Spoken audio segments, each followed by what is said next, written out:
Assalamualaikum warahmatullahi wabarakatuh. Perkenalkan, saya Muslihah dari SDN 2 Penpen Kabupaten Cirebon, Jawa Barat akan melakukan pengimbasan tentang AKM. Sebelum kita memasuki AKM, kita harus ini sudah masuk ya, guru belajar dan berbagi. Kita harus mengetik SIM PKB dulu di Google. Karena ini sudah masuk ya, nanti akan muncul portal layanan program GTK Kemdikbud. Nanti kita langsung ke guru belajar dan berbagi.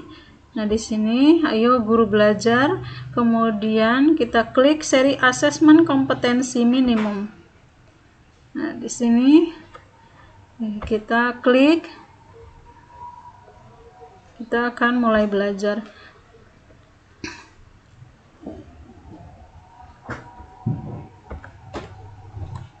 Nah, di sini klik asesmen kompetensi minimum.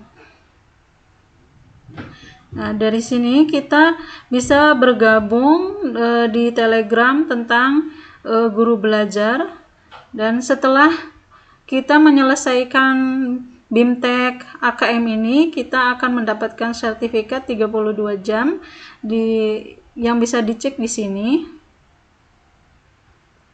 Nah, dan kita akan mengunduhnya.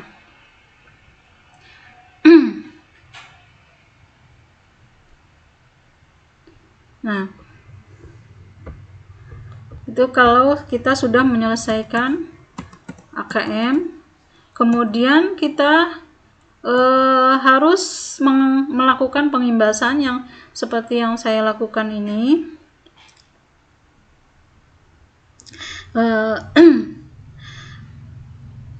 Di sini sampai 7 Agustus 2021 ya. Kemudian di sini pernah saya daftar untuk angkatan 8, tapi karena kesibukan jadi tidak dapat menyelesaikan secara tuntas. Kemudian dibuka lagi BIMTEK guru belajar seri asesmen kompetensi minimum SD ini angkatan 12, dan saya alhamdulillah sudah melaksanakannya sampai tuntas. Nah, di sini nanti kita akan belajar banyak karena saya sudah melaksanakan, sudah selesai, maka di sini hanya ada jadwalnya saja ya.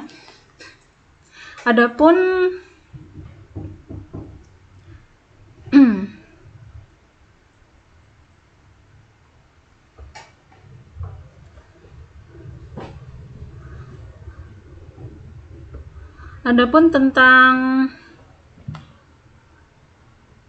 AKM ini,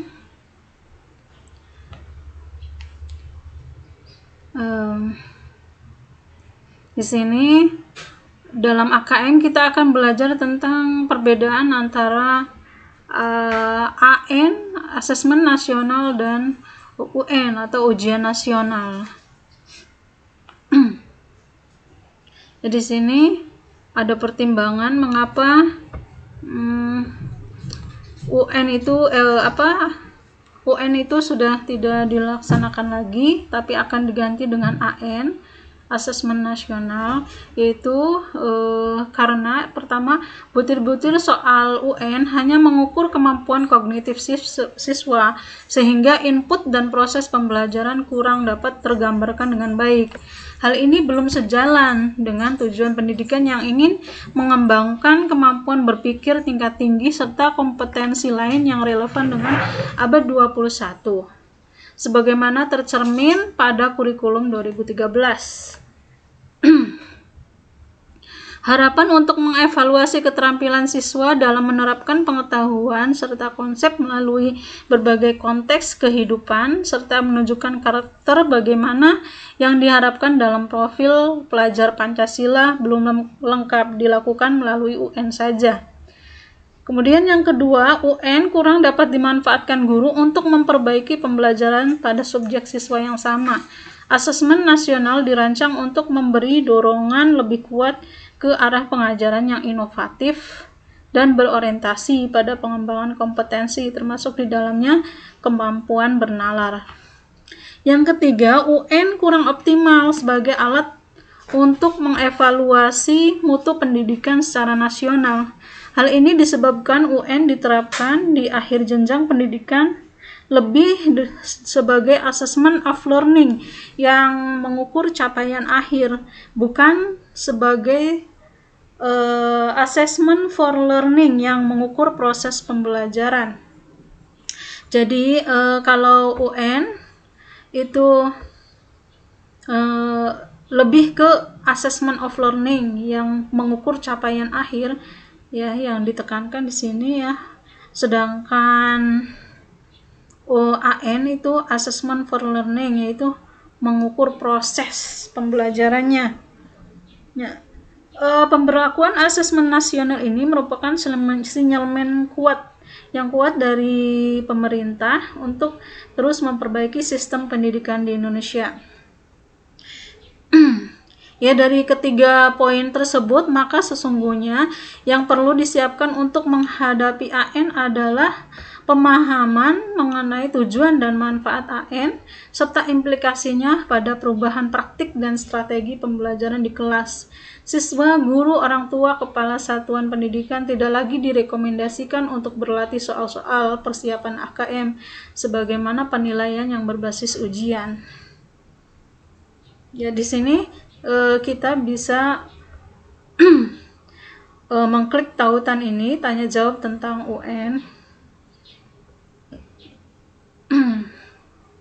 Ya, demikian